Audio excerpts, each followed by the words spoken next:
Hey everybody, happy Thursday. Welcome back to another amazing Power to Fly virtual event. We're so happy to have you today and cannot wait to dive in on our speaker.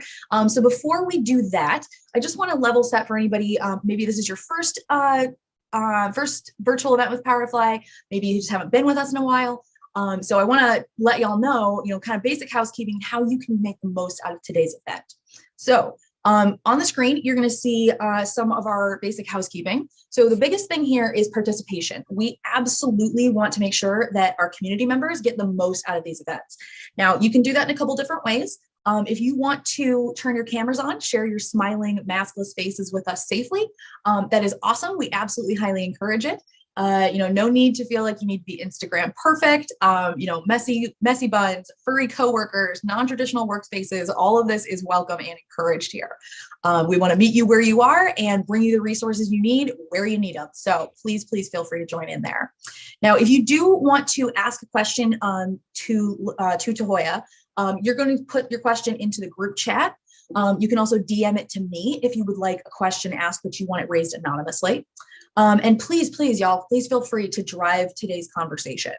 Now, this session is being recorded. So if you do want to participate and you come off mute at any point, you will show up on the live recording of today's event. So if you have any kind of security concerns, privacy issues, totally understandable. Just don't come off mute and you will not show up on the recording.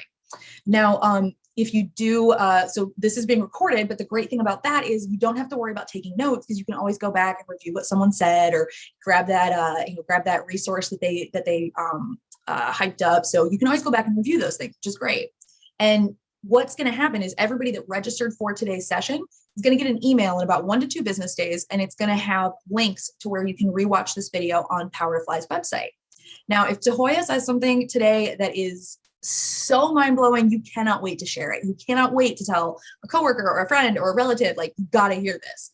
You don't have to wait the 1 to 2 business days. You can always head over to our YouTube channel where, like I said, we are live streaming right now. I'll share the link for that in a moment. But you can always head over to our YouTube channel, grab the link from there and share away. The live stream is posted usually within about 5 to 15 minutes at the end of today's session. So you can get it almost right away. And you can always check out, like I said, on our YouTube channel, we've got a huge backlog of our past chats, and you can search through our entire chat archives on our website. I'll share the links for those things in a little bit as well. Now, please feel free, like I said, write questions in the chat if you have them. If you want to network with other people, please feel free. I'll have my eye on the chat box for most of the event. So if you have questions in there, please feel free to ask.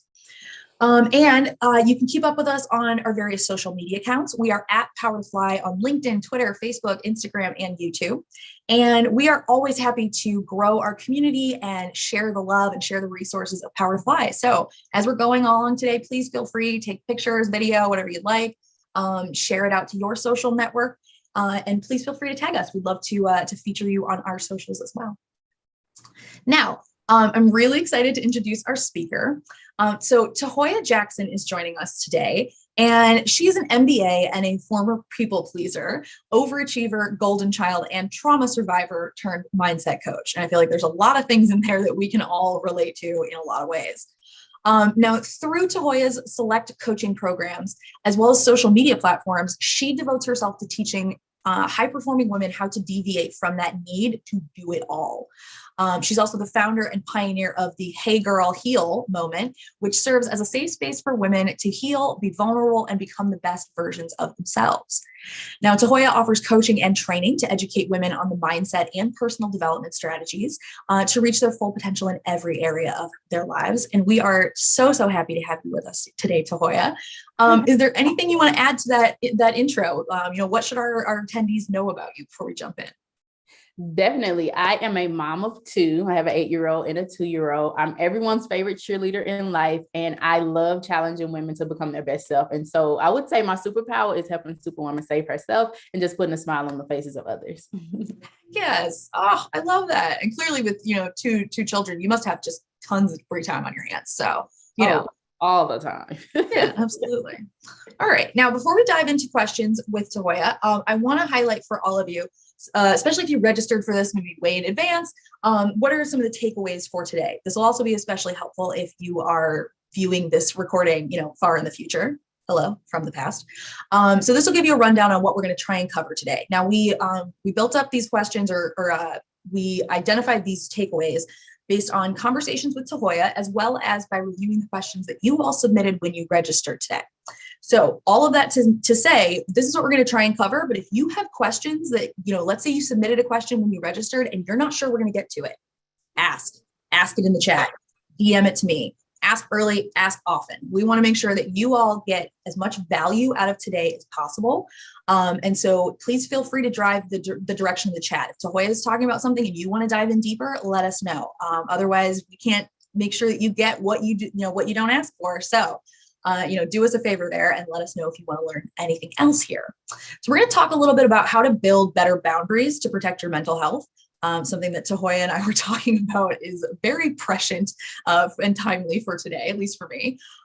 We're also going to discuss how you can develop that confidence to communicate your needs so that others will listen, which is obviously the basis of a lot of these boundaries. And we're going to talk about how to overcome people pleasing and really finally choose yourself. Obviously these are all huge, huge topics, and we're so excited to dig in and dive in. So let's do that. Let's get started with our first question here.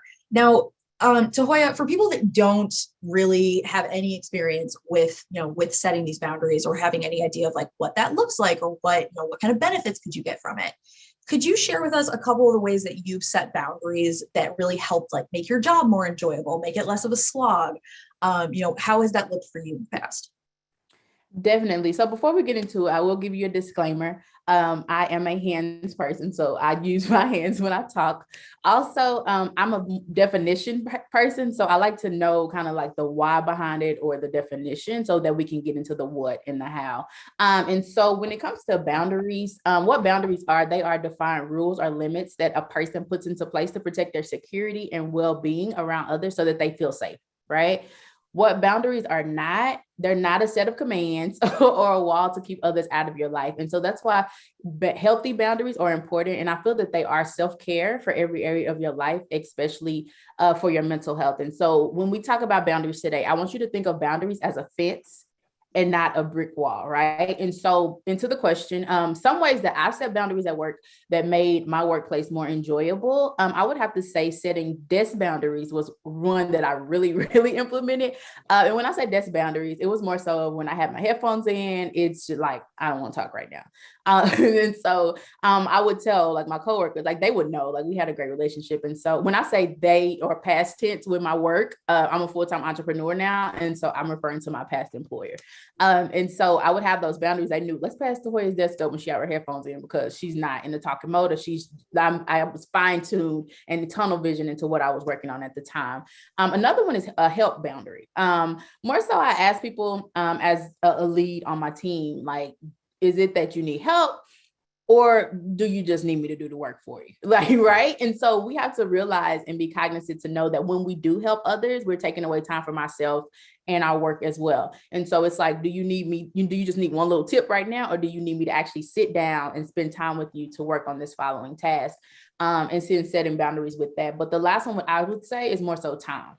Right? Setting time boundaries, right? And so my time boundary was as soon as my shift is over, even though I was salary, as soon as my shift is over, I'm heading home.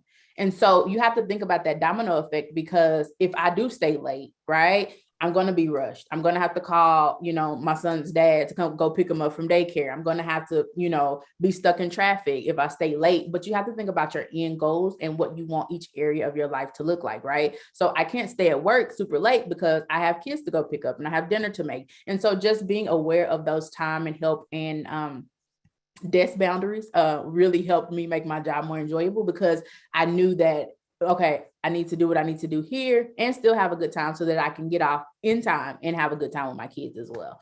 And I have more for entrepreneurship if anybody here is an entrepreneur, but we'll go into that in a second.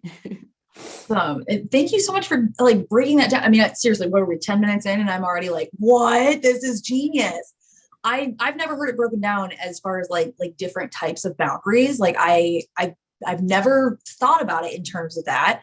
And I love that because it does make it a lot more concrete, right? You take this kind of like intangible concept and are like, oh, okay, so I can see, like, I'm not just telling you I have boundaries and then trying to, fit those all in one box, it's, a lot more effective, I bet, to be able to kind of compartmentalize there. Definitely. And by knowing that you're able to enjoy every area of your life without that scattered energy, right? So you're here and you're there and you're all over the place, right? Without that scattered energy, it should make each role more enjoyable once you set those boundaries. Stop reading my mind right now, because scattered energy is like absolutely me. Like that's been me for a week and a half. So thank you for that. Okay, we did have a really great question that came up in the chat that is along these lines. This person had asked, I've started establishing boundaries with work and family, but I'm being fairly rigid when I do so. How do I prevent the boundary from becoming a wall? I love what you said about it being fence instead of a brick wall. Is there, is there any kind of tips or tricks as you're starting to do this to make sure you're doing it in the right way? Definitely. I would say first is to ask yourself, is the boundary that you're setting healthy? We talked about the fence instead of a brick wall. And how will setting this boundary make you feel, and how will it also make the people around you feel as well? And so I think keeping that end goal in mind when it comes to that boundary definitely helps you out with setting the boundary, but it's more so of having that confidence in yourself to actually set it, because we do a lot of setting of boundaries, but we never enforce the boundary, right? So having that respect for yourself to actually not only set the boundary, but actually enforce it as well. And just taking the emotions out of it, I would say, because when you're going to people that, love you and, you have a great relationship with, it should be easy for you to sit down and talk to them and explain the boundary to them and let them know, hey, this is why I'm putting this into place. Many times we set boundaries within our heads and we think other people know them. And so when they cross that boundary, we're mad, but we have to realize we never, explained and expressed this boundary and the need for it to them. So I would definitely say take the emotions out of it, but make sure that you're communicating it well with the people so that they know why, you need this to feel safe, or you need this to thrive. I love that. I love that idea, because you're right. Like setting the boundaries already, for me at least, feels really hard. The enforcing idea is, I don't even want to think about it just yet. I want to make sure that I'm confident in my boundary before I give it a chance to have to test it, I guess. But I'm sure that, that must be something that's pretty common for people, especially if you're just starting down this path. Yes. And I would say another tip, I would say to start small. If you're same thing with like riding a bike for kids, they're not going to initially know how to ride the bike. I feel that same way with boundaries, right? You have to start small. If you're not used to setting boundaries, you setting like, oh my God, no, I don't want to talk to anybody after 9 p.m. ever again. Like setting like strict boundaries like that, just going straight into it, it's going to be very difficult for you. Right. So maybe it's just cutting your phone on do not disturb at 9 p.m. And then letting other people know, hey, because people are going to call you after a certain time, just letting them know, hey, at this time, I don't care to talk after this certain time. But it also requires you to speak up for yourself, but also to know what you want your life to look and feel like. And we'll get into that in a little bit. All right. So let's talk about creating these boundaries, especially in long-term relationships. If you have a pattern that's sort of either entrenched or just has become habit with someone, trying to reassess where your boundaries might be, or even like assert them for the first time feels very scary. What should it look like if you're doing this successfully?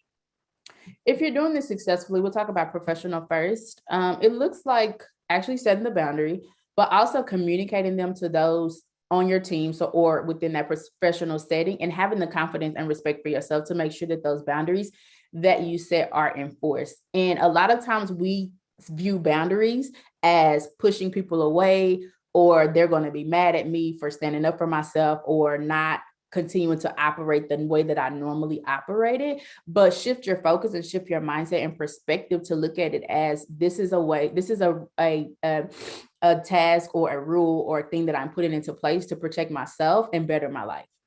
And so with professional boundaries, I would say it's similar to an annual review at work, right? So it's basically just a conversation to discuss the progress of the relationship and working together for you guys to put a plan into place to reach that next level of goal. That's what an annual review is at work, right? You have some difficult and uncomfortable things come up in an annual review that, all of it is to better you, right? All of the things that your manager says, or, you know, the director says, all of the feedback that they give you is to push you and to propel you into becoming a better person within your role, right? And that's the same thing with boundaries, right? You're communicating your requests that you desire with that person to make you feel safe, right? And also you're communicating those things that will allow the relationship to continue to thrive. So I think it's more so of shifting your perspective and your mindset, and it'll allow you to be able to set that boundary from a better space.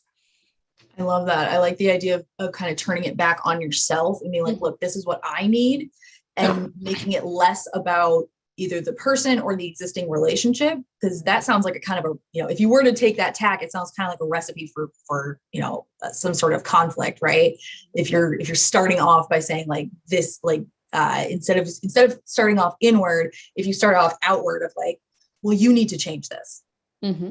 Is there maybe a better way to word that? I would like make people, yeah. Yes, I would like for you, you know, I would like for this to happen, or, you know, because this makes me feel uncomfortable, I would like for us to do this instead, or, you know, starting with the I statement instead of you, because, you know, a lot of times when we point to you, it kind of doesn't start off good. And so it's like just saying like, this is how I feel, owning up to it. Like, this is what I desire for us to do.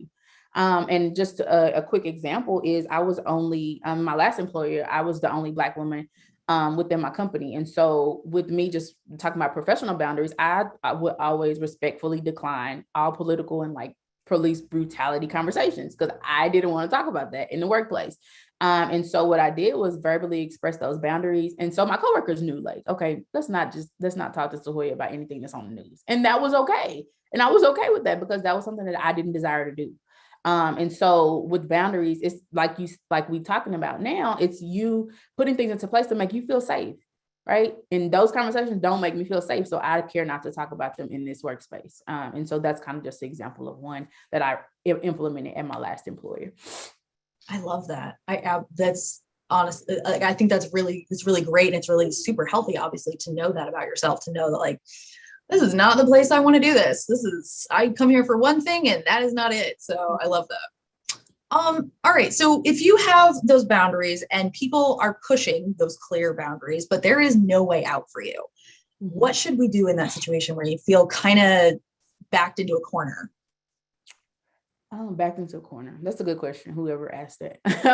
So just an FYI, sometimes people forget the boundaries that you have, and just, you know, and sometimes they need a gentle reminder, and that's okay.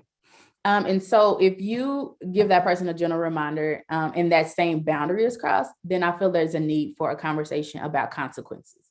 A lot of the boundaries that we set never have consequences. And so that's why people don't respect them, because they know that, okay, well, I can get away with this. Same thing with kids. If they can continue to get away with the same thing over and over and over, it's going to be like, okay, well, let me just keep doing this. Let me keep crossing this line, because I know when I do this, mommy doesn't do anything. And so I know it's very difficult as women, because we're more so nurturers and we're the soft and free-spirited people. But making sure that when you do set these boundaries with people, out of respect for yourself, is to have a conversation about consequences, right? If this boundary is overstepped, right, what is the consequence?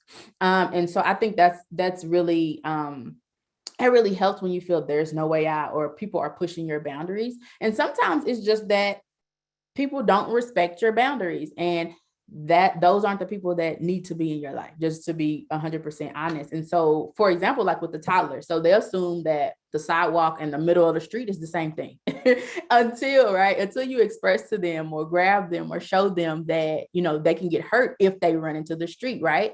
And so there's a consequence if you run into the street. Same thing with boundaries. And with that, there's one key thing to remember when it comes to boundaries, is to make sure that they're successfully communicated, right?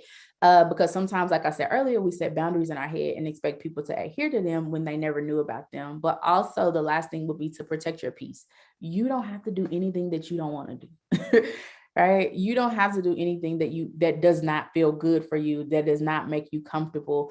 You don't have to answer the phone. My mom had this so bad. Like, she would always answer the phone. She's like, oh my God. And she would still answer the phone. I'm like, Mom, you pay the bill. Like, you don't have to answer the phone if you don't want to talk to that person. Right. And so just being mindful of what you want, and then creating those boundaries around that. I'm pretty sure you've been sitting in on my therapy sessions now because like the phone example, exactly. Like, come on. I can't tell you how many times I'm like, I don't want to talk to this person. Hi, how's it going? No. Oh, it's seriously hard. It's very hard for me. So I very much sympathize with your mother. Yeah. Okay, so we're getting some great questions in the chat. A lot of the questions y'all are asking are stuff we're going to touch on later. So don't worry that I'm not seeing your questions or we're not going to get to them. Please feel free to keep sending them in. That way we can make sure we go, dive deep onto the stuff that y'all want to cover today. All right. Now, I think there's a lot of people that feel like kind of like what right do you have to set the boundary basically? So how should you know if you are how do I put this? How should you know if you are actually a competent person and like secure in what you're doing versus and having that having humility so that way you're like a good, easy to work with versus maybe not valuing yourself. This is something I used to do constantly. I didn't value my my contributions to things and always minimized my own impact. And so it made me feel like I was being humble because like I know my strengths, but I also know my weaknesses. That's not always true. So how would you, how would you suggest people handle this kind of dichotomy between like, well, am I confident and humble or am I just not really valuing myself? Got it. Okay, that's a really great question. And so like I told you guys earlier, I'm a definition person. So first I want to break down the two words, since there is kind of an overlap of the two or a confusion between, which side of the fence you're on. So when it comes to confidence, that's basically like feeling sure of yourself and your abilities and like, oh, I'm that woman and I'm secure in who I am and I feel capable. And you're totally aware of that. That's what confidence is. However, when it comes to, I'll use the word that we use in Saving Superwoman Academy, self-sacrificing yourself. So self-sacrifice, that's basically giving up your own interests and wishes in order to help others or to advance some particular cause, right? You're helping other people at the expense of yourself. You're neglecting yourself to help other people. And so with that confidence, it's just basically showing up for yourself. So knowing in your heart that you're that person, knowing that you're capable of whatever it is that you put your mind to, and that's within you. And however, self-sacrificing, on the other hand, is basically allowing the opinions and needs of others to silence or consume you to the point where you no longer know who you are.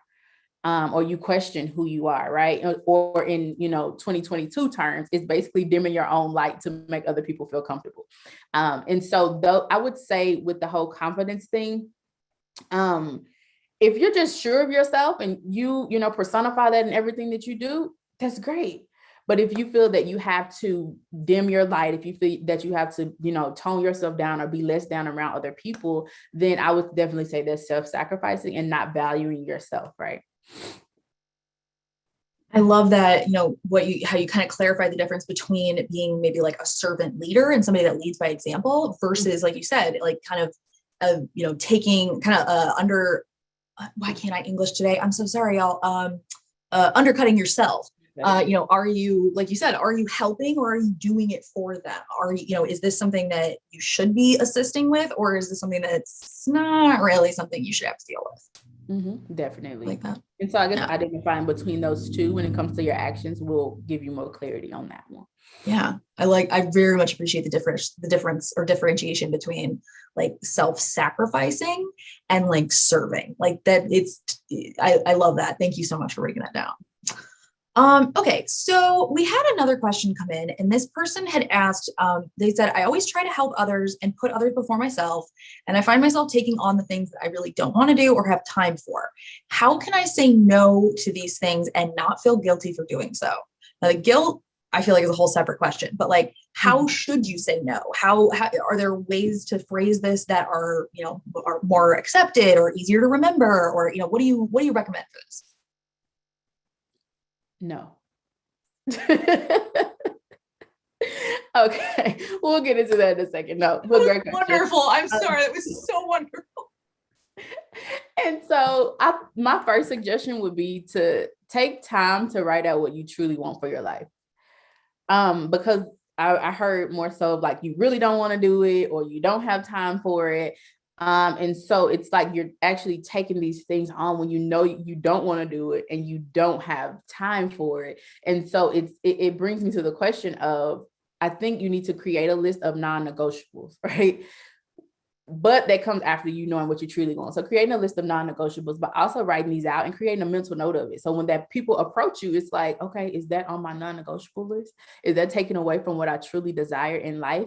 And so one thing that I recommend for people to do when it comes to mindset is to get into the habit of asking yourself, does this support the life that I'm trying to create?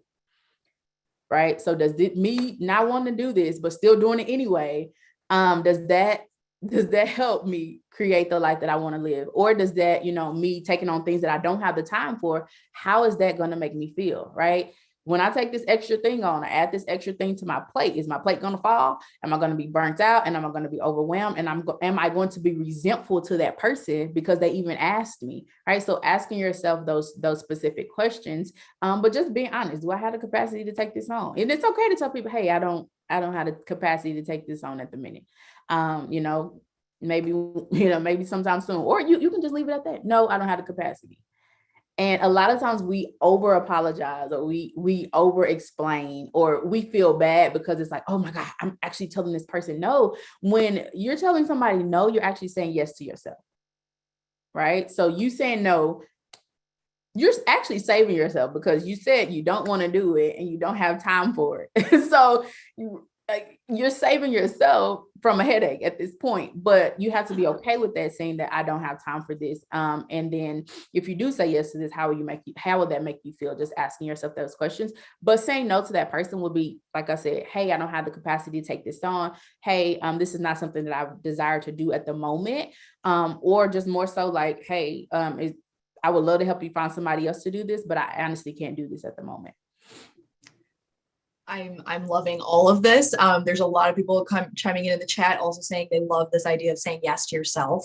Rasa had said, no is one of the most magnetic words, making room for the things in your life that you actually want. So I love all of this, Tahauya. Thank you.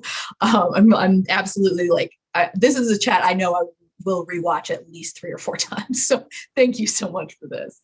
All right. So while you're communicating these things, and like you said, you want to be clear, you want to try and take the emotion out of it. What should you do when people are perceiving that confidence or that boundary setting as either aggressive, dominating, when people kind of attach these negative connotations to these actions? What should you be doing, in that moment? Great question. So I'll kind of touch on both sides of this. My Tahauya response would be to get a second opinion. And when I say that, I'm not being rude at all. However, I know that sometimes people see you or your actions through a lens of their own insecurities or issues, right? So maybe it's a situation where this person isn't aggressive enough, or they don't believe in themselves enough, or they don't stand up for themselves. And so they see you just being who you naturally are, right, as something that they're not used to, or something that they long for. And so it's like, oh, well, you're doing too much, or you're too dominating, or you're too aggressive.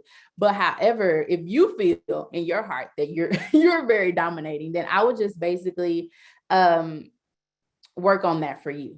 But if you don't feel like it's very dominating, or if the people give you a second opinion and it's like, girl, no, you good, then, I would just make sure that you're not boasting, right? To make others feel less than in that situation. And if you aren't, then I would just make sure that you continue to be you, because people are attracted to authenticity, and I wouldn't want you to be anyone but you. But so, because you said people, you didn't say a person. So it's multiple people. So I would just basically do more so a self-reflection to make sure that the confidence is just coming from a good place. Okay. Now, I love what you said about kind of getting a second opinion. What should people think of if they are trying to find that second opinion person? Is it better to go to somebody that, like your mom, or, somebody that's known you a very long time? Or is it better to maybe kind of pick out people who, I don't know, should it be somebody that you've taken advice from in the past? How should you, pick the person, or, the audience of when you're trying to double check yourself? Definitely. I wouldn't recommend parents, moms, sisters, brothers. I feel like sometimes their responses are biased because they love you and they've grown up with you forever. But I would definitely pick people who truly care about you, right? People who you interact with on a consistent basis. And just ask them, like, hey, how do you feel about my level of confidence. Like, do you feel like I'm aggressive? Do you feel like I'm dominating? Are there some things that I could do differently when it comes to being overly confident? And just get their view on it. I would definitely recommend, like, some of your friends, people who interact with you on a consistent basis and truly have your best interest at heart. Not somebody who, secretly despises you or anything like that, but people who actually have your best interest at heart and truly care about you. Just get a second opinion from them. Because sometimes, like I said, people see you from the lens of their own insecurities and issues. So just asking people, probably like your friend, your set of friends, or maybe you can ask a coworker at work who you work with or sit by, getting their opinion as well. I wouldn't recommend like moms, dads, sisters, brothers, or anything like that. Because a lot of people are biased towards you because, y'all have the same blood and they love you. So yeah, they want the best for you. Exactly. All right. So one of the questions we got about this idea of kind of choosing yourself, we've got it in a couple different ways, different phrasings and stuff. And I love this question. This person had said, how do I trade the S on my chest for peace when there is no one to pick up the slack? And I feel like this is very common with, I feel like working mothers get tasked with this a lot, where it's like, well, if I don't do it, no, it's not going to get done. Mm-hmm. So what should, is there some kind of reframing that we should do to think of this situation differently? Or what can you do when you need peace, but you are the only person that's going to get this done? Definitely. This is a great question. And so my first tip, as a person who has an entire academy for saving Superwoman, would be to ask yourself, like, is it really, because I heard the no one to pick up the slack. So my question for you would be is it really that you have no one to help, or have you not asked for help, or have you not accepted the help that was presented to you? A lot of times we don't take the help because it doesn't look like the help that we want. Or a lot of times we don't know how to accept the help because we're so used to doing everything on our own. And so therefore we're used to doing everything on our own. And therefore it's like, okay, well, I just continue to do it on my own because I don't have any help, when you basically pushed others away because you've appeared too strong, right? So just kind of reframing your mind when it comes to that. But my tips for, trading the S on your chest for peace would be to create a balance that works for you.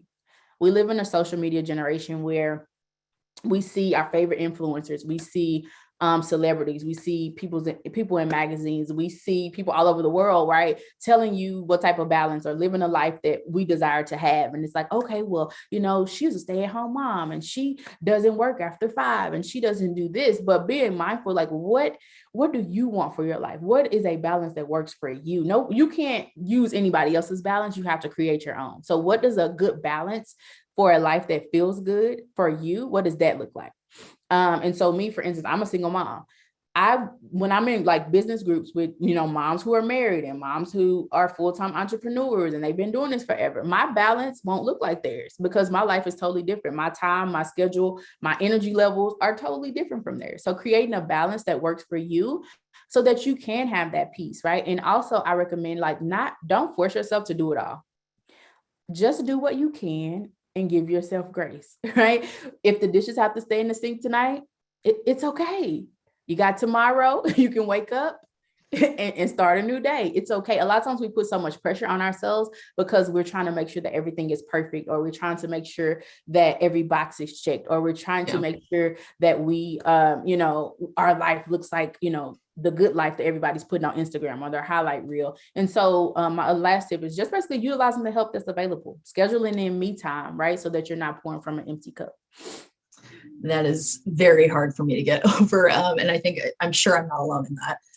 Raquel was chiming in the chat saying that this was such a big lesson that I learned last year. I convinced myself that I had to do things when in reality I didn't. Mm-hmm. And I think you're right. I feel like that's very common for a lot of people. It's like, well, it has to get done. Okay, but why? Mm-hmm. Because it should, or because it must. Mm-hmm. Oh my gosh, Jessica said rules are arbitrary. You can run the dishwasher twice. Jessica, that works for laundry too. It works for a lot of different things when you're like, oh, I did that. No, I forgot that second step. Okay, so we've talked a little bit about, kind of doing these things in a professional setting, especially I feel like most people think about these kind of like setting boundaries like this in, let's say like a basic, like an office job or something, I feel like that's the stereotype people really think of at first. But if you are, let's say like you're an entrepreneur, or you have, maybe you're trying to like stretch or change industries or whatever, how can you overcome the kind of like FOMO feeling and differentiate between something that is a real opportunity for you and something that is a waste of your time? I feel like this is something a lot of people struggle with, especially if you're trying to hustle and you want every opportunity you get. So is there a way to overcome that difference, or figure out, yeah, this is just not really something that I should be doing, versus like, oh, you know what, that's a great opportunity and worth shifting my balance around for. Oh yes, great question. Definitely. When it comes to fear of missing out, I would challenge you to be honest with yourself. And so answer, what part of this person, place, or thing do I feel like I'm missing out on? Right. So I would do that, just to rewind. I would do that a lot at work. Like after hours, they would always have like a happy hour or something after hours, but I had to leave on time to go pick up my daughter from daycare. And so I had to ask myself, like, what part of this interaction or happy hour after work am I missing out on? And so for me, it was more so of the social aspect, talking to adults, right? Getting a drink after work and just feeling free, right? And so I couldn't do it at that specific time, but I was able to encompass those same things that I was missing out on at a time and a date in a setting that worked best for me, right? So I could call my friends and say, hey, let's meet up this weekend. I have a babysitter. Let's go out and be social and have drinks, or just talk about our week, right? So just realize, taking what you're missing from that particular situation or experience, and just basically encompassing that into something that works best for you. And definitely with entrepreneurship, the fear of missing out, I feel like fear of missing out is everywhere. People tell you there's 2 spots remaining, or you have until 11:59 p.m. Central Standard Time tonight to take advantage of this opportunity, or like, we have it everywhere. And so what I encourage you to do is to ask yourself, what are your overall goals for your life, your family, your business, your health, right? And then when it comes to this opportunity, it's like, does this specific opportunity align with the future goals that I have? Right. And so taking time to actually write out what you want for your life. We talked about that earlier, but just for example, when I started in entrepreneurship, I would always, like, every opportunity that came my way, I was like, oh my God, I want to be, people offering, oh, well, can you be on my podcast? I'm like, yes, I would love to be on your podcast. Right. Or, oh yes, I would love to speak for your group. But I had to actually, like I said, sit down and ask myself, like, what are your future goals? What type of lifestyle do you desire? Right. And it's like, I don't want to be speaking on anybody's platform if I have to go hire a sitter for my kids. I only want to speak at this amount, this specific time. I only want to speak about these things. Right. I only have the capacity for this. And so you have to know what you desire and who you are as a person, so that when those opportunities present themselves, if this is in alignment with what I desire, if this is in alignment with my future, is this in alignment with who I am as a person? And so asking yourself those things, it will be easy for you then to turn things down, right? Unapologetically, because it's like, this doesn't align with where I'm trying to go. This is not something that I desire to do. I thank you for the opportunity, but I would definitely decline, and I would, if I find somebody who's interested, I would definitely pass them your way. And one thing I want to challenge all of the people on the call to do, and to focus on a lot, is to focus on creating a life that feels good. Right. We're so focused on creating a life that looks good, right? Because we're Instagram, Facebook. We want everybody to see we have it all together and we're good at what we do, and we're all put together. But focus on creating a life that feels good for you. Right. That's a powerful statement. If not, just pass in a respectful way, right? Because you don't get your time back. So use it wisely. Oof. This whole chat is amazing. Thank you. Thank you. I just want to do nothing but talk to you forever. We have 20 minutes left, so we'll try and get through what we can, but please feel free, y'all, if you've got more questions, send them in. I want to make sure that we get answers to all of you, and that, the time that you spend with us today is well worth it. Okay. So we've talked about, kind of some of the better ways, or, ways to kind of say no and be firm on these things. What should you do if you either anticipate or can basically know for certain that this interaction about these boundaries is going to be awkward? There's a lot of us that don't do conflict well, whether it is, whether it's contentious or whether it's just the whole thing feels weird. And you're like, can we just get past this point? So what do you recommend if people are maybe holding off because they don't want things to be awkward? Definitely. First tip, I would say breathe. You're probably overthinking it. Just breathe. However, I would recommend for you to communicate, right? Take your emotions out of the situation. Don't assume anything. Just talk. Just have a random conversation. And a lot of times specific settings give us anxiety, right? So like professional settings, you feel that you have to be a certain way. Maybe it's like you may take the person from your job to like the coffee shop down the street and talk about this certain thing, right? Because you feel a different way in the coffee shop. Like, one other thing is, remember that hard conversations are necessary. Let me just pause there. Hard conversations are necessary. And I feel that relationships grow from hard conversations because you're communicating and expressing what you desire and what you want. And the person that you were last year, you're not that same person today. And so you have to have those hard conversations with people. Because like, I honestly feel like if you can have a tough conversation with that person, then it may be time for you to surround yourself with different people. It's not a conversation where it's like a conflict. Oh my God, you're doing this wrong. No, it's just like, hey, things have changed. I would like to put this into place so that I feel better about us, or that I feel better about, certain things in life. And I hope you respect it. And if you do not respect it, then hey, it was nice knowing you. And I bet y'all like Tahauya is crazy. But no, I actually, like, it took a lot for me to get here. I was literally like super shy. I never stood up for myself. I was super silent. But when I realized that I was like basically not respecting myself and I was disregarding who I was as a person, when I let people just run all over me, that's when I was like, okay, your girl really needs some boundaries and I'm actually going to stick to them. And so also last thing, you did say how to say no. Trick to saying no in an effective way is to learn how to communicate assertively. As women, we learn passive communication, right? Because that's what society wants us to do. They want us to communicate passively and kind of be a polite pushover in an air quote sense.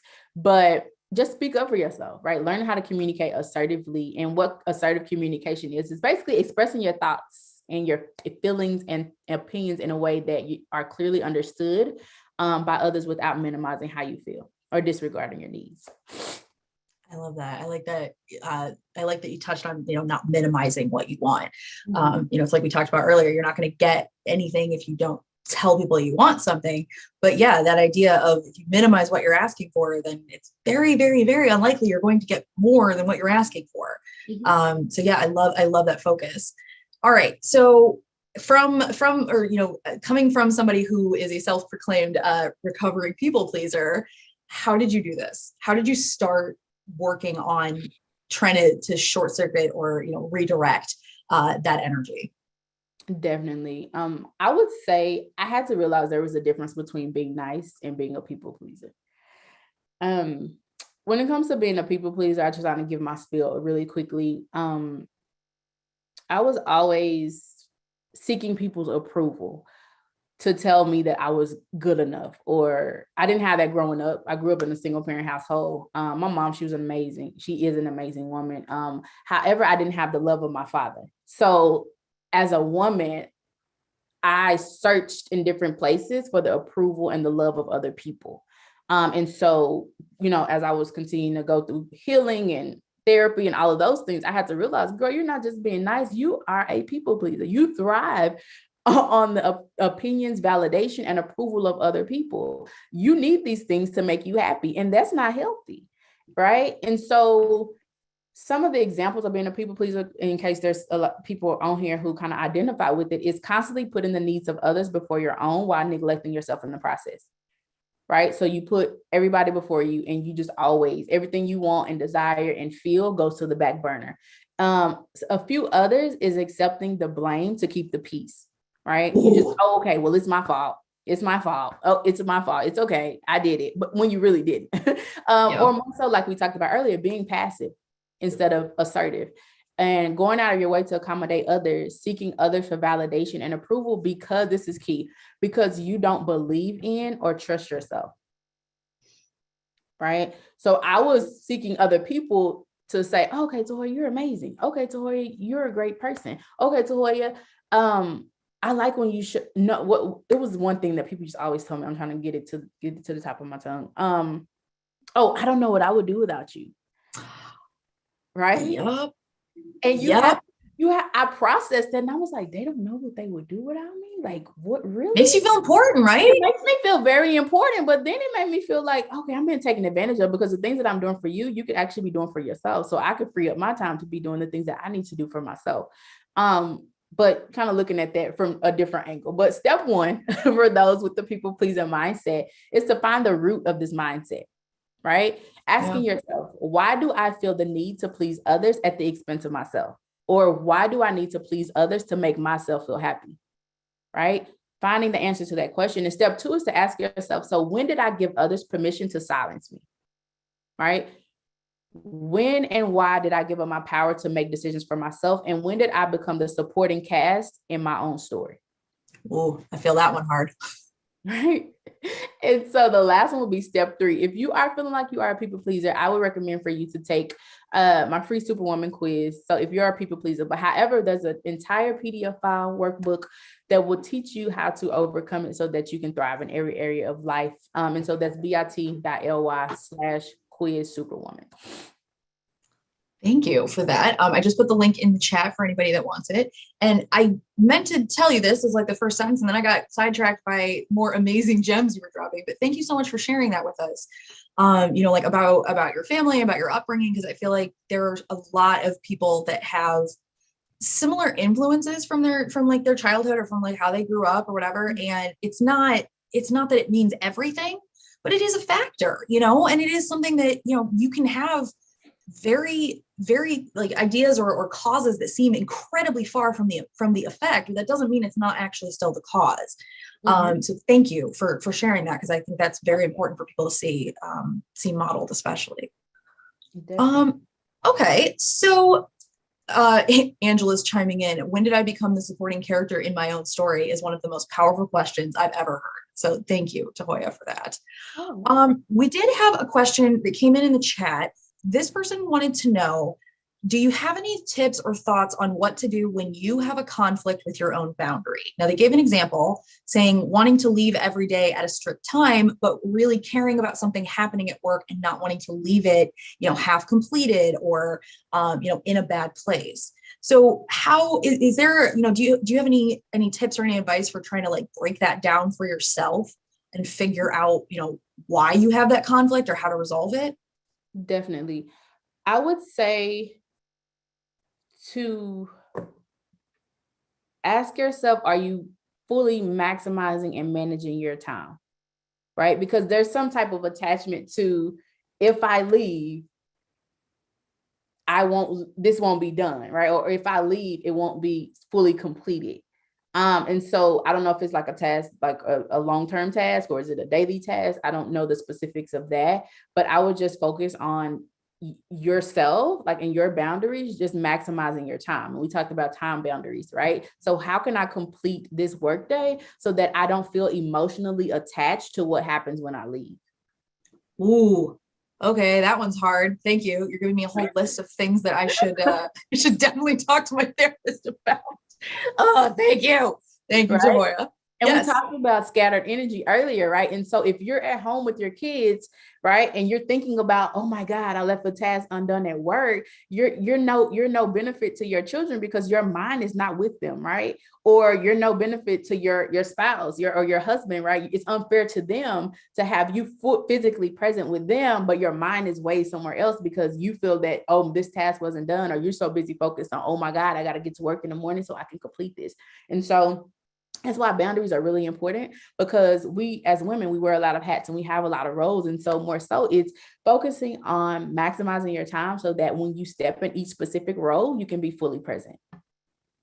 I love that. I love that idea, like way of looking at it. Like you aren't just staying a little extra late at work. You're taking that time from your family or from whatever you wanted to spend it on.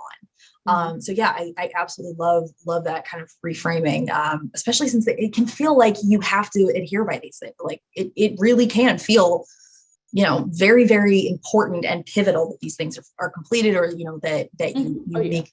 Yeah, I love that. Okay. So when you talked about the kind of idea of different boundaries, right? Like health boundaries, friends, personal time, family time, all that kind of stuff. if you're, especially if you're just starting on this, how do you choose the fence that's most important to, kind of like install or put in first? I feel like it can feel like, well, how do I do this? And how do you do boundaries all at once in all these different areas? What should people know when they're starting this? Great question. When you're starting this, same thing that I talk to the ladies in my Hey Girls Field Tribe about is, for instance, I'm a storyteller. So just say, if a bear is attacking you or chasing you, a bear is chasing you, right? Are you going to try to escape, run as fast as you can to escape the bear? Or are you going to worry about like a thorn or something that you got in your foot? You're going to focus on getting away from the bear that is chasing you, and you'll worry about the thorn or stick or whatever in your foot later, right? So when it comes to setting these boundaries, what area of your life is the lack of boundaries affecting the most, right? So if it's your mental health, just say, you're anxious and you're depressed and you're exhausted and you don't have time for anything, and you're, ready to submit yourself into a retreat or spa or whatever. I don't know. If that's how you're feeling, exhausted, and you just really can't make it to the next day, you need to focus on mental health boundaries, right? If it's like you have friends that you feel like don't show up for you the way you show up for them, and it's really causing you to, reconsider the friendship, or it's causing you to feel bad about yourself, or it's causing you to second guess the friendship or whatever, focus on the friendship boundaries.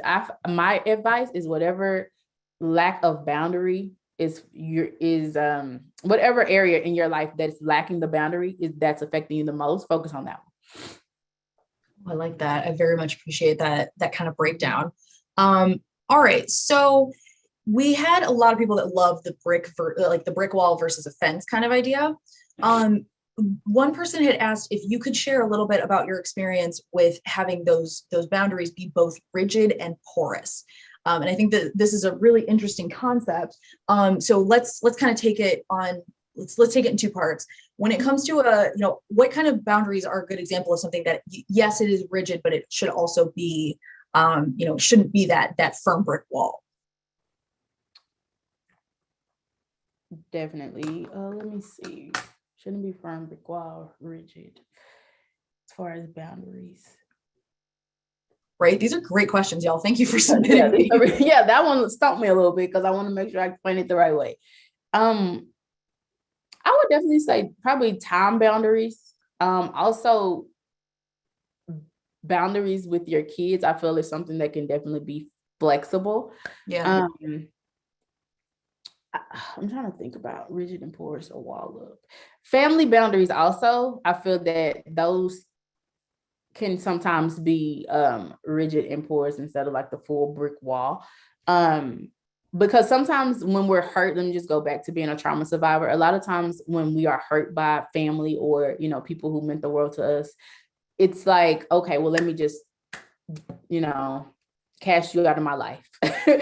Because of that hurt and that pain that we've sustained, right? Due to, the people who meant the most to us. However, we also have to realize that this is still my family. So how can I communicate and how can I develop a relationship with these people where they actually know what my boundaries are, where they know what my triggers are, where they know that this thing actually hurt me, but I am willing and able to move forward. And I would like to move forward. If you would like to move forward, I would. If not, we can put the wall back up. Right. So I think it's more so family boundaries, time boundaries, and just basically kind of like the kid boundaries. Yeah. Okay. Is there any way to know if maybe you've like flexed the boundaries a little bit too much? Or is that maybe something that kind of requires constant reassessment? I would say it requires constant reassessment, but I would also say you'll know for sure when somebody keeps crossing the line with the boundary, because you'll see what their intentions are, right? If you, like I said earlier, if you communicate with them, hey, you give them a gentle reminder, hey, I don't like when you do such and such. And I did set a boundary, or not, you know how to say boundary. I did remember when I told you that, and they said, oh, okay, yeah, I remember that. If you're getting that general reminder and they continuously do the same thing over and over and over and over, then they just don't respect you and your boundaries. So, right, it's pointless to have a boundaries with people who don't respect them. And so it's like, okay, well, like we talked about, putting those consequences into place, having a conversation about those consequences, right? Because I feel like you don't respect my boundaries, and therefore I feel like we shouldn't be friends if you can't respect the boundary that I have into place. Yeah. All right. We have another person that's wondering about family stuff. This person says, I'm getting ready to have a boundary talk with my cousin. He's a little bit of a narcissist and definitely knows how to push people's buttons. Do you have any tips on how I can speak to him firmly without getting emotional? And I feel like this has to be a very common thing for a lot of people, like, you know, having that person in your life, you know, they're not, you know, you're never going to jettison them entirely, because, you know, they're always going to get an invite to Thanksgiving. And, you know, but you want to have you know, you want to try and reset those boundaries. How should you approach this when you know it's somebody that's not going to take these well? Yes, that's a great question. Number one, I would assess if the person is even ready to receive what you have to say. Ooh, I like that. One thing that my therapist reminded me of when we talked about saving other people a while back, she mentioned that you're willing to save others, but are they ready to save themselves? Right. And so same thing with your cousin. Is he ready, like fully mentally prepared to have this conversation and accept the boundaries that you are willing to put into place? Right. Because I feel like you have some type of anxiety already about even having the conversation because he may not receive it well. And so if you were to go into the conversation, I would definitely recommend you being zen, chill, not going back and forth as far as altercation or argument, confrontation or conflict, but just listen to what he has to say, say what you have to say, then listen to what he has to say and just kind of gauge, his perspective and feelings based on that. And just, you communicated to him. So, I mean, you did your part. So, I mean, from there, it's on him. The ball's in his court from there. And like we said, if he does not adhere to those boundaries that you set, then there are consequences for those. Same thing with children. If you do not do this, there are consequences. You may not have your iPad for a week, or, you may not be able to go to your friend's house, but making sure that I would say the key thing is making sure that he's mentally and physically ready to actually receive the things that you're saying. I love that idea. I love, trying to if you're already worried about how the thing's going to go, you should already have that forethought of like, are they really going to take this? Yes. And, I think it works really well with what you talked about earlier of like kind of choosing yourself, because if you're getting all worked up over this conversation that is probably not going to land well, are you wasting your time and, your energy and your anxiety on this thing that the way the energy and the anxiety ahead of it isn't making it better? It's not fixing it. Exactly. That's great, Meg. And so another one that could definitely be a personal boundary. I will not waste my time on people who are not ready to receive, right, the boundaries that I desire to set into place. Or I will not waste my time spending time just basically trying to convince somebody that my boundaries are valid, right? Yeah. So just kind of getting into that mindset. I like that. Yeah, I love that idea of like kind of the validity of the boundary. Just because I'm the one that's saying it and you're not doesn't mean it's less valid. Like, I love that. Okay, so we've got a lot of people in the chat chiming in. They are loving what you're saying. So thank you for all of this.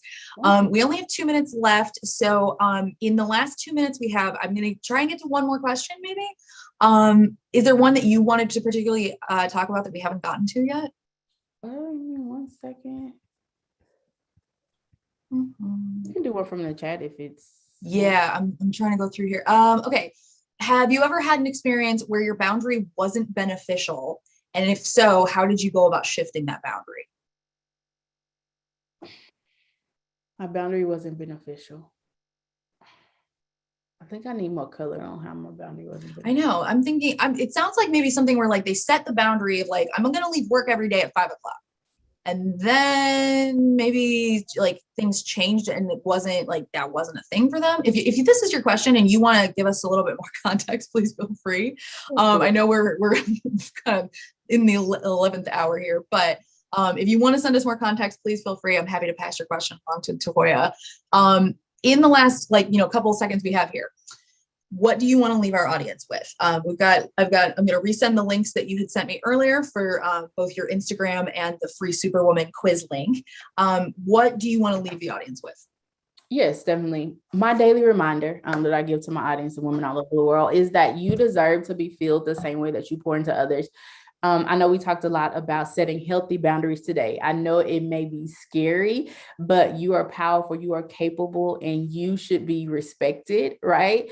And you should feel safe and seen and heard and valued. And so speaking up for yourself, showing up for yourself, and standing up for yourself is what I desire for you to do. And that's what I'm here for. So if you want to connect with me, and also, no is a full sentence, right? Saying Oh, no is a full sentence. Don't feel guilty about it. I know initially it will.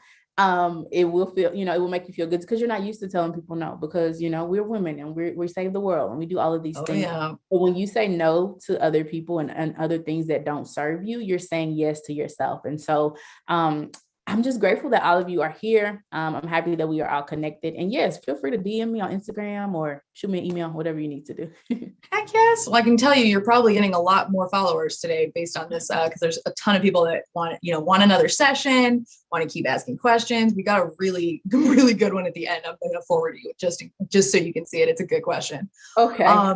But for everybody out there, all of our attendees, thank you so much. These questions were absolutely amazing. This was a really, really lively and participatory chat. Golden stuff came out of today. So thank you all for helping make that possible. And Tahauya, thank you for spending time with us. Thank you for taking that time and sharing your precious time with us. We're very, very appreciative of it. Oh yeah, I'm grateful for the opportunity. I'm super grateful for Power to Fly, Meg, Paloma, everybody else. So thank you. We feel the same. Thank you so much. All right, that's going to bring us to the end of today's chat. We are, doing a whole bunch of great stuff next week. We've got great chats lined up for you tomorrow. And don't forget, next week is the mini summit.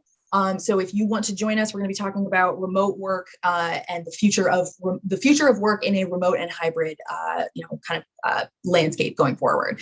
So I hope you'll join us for that. If this was your first event with Power to Fly, thank you so much for coming. We hope you enjoyed yourself. If this is, not your first event, if you're one of our frequent flyers and we see you a lot, thank you. Thank you so much for joining us for this again. We cannot wait to see so many more of you come back for future events. Have a great night and safe, happy, healthy weekend, rest of your week, all that good stuff. And hopefully we'll see you soon. Bye, everybody.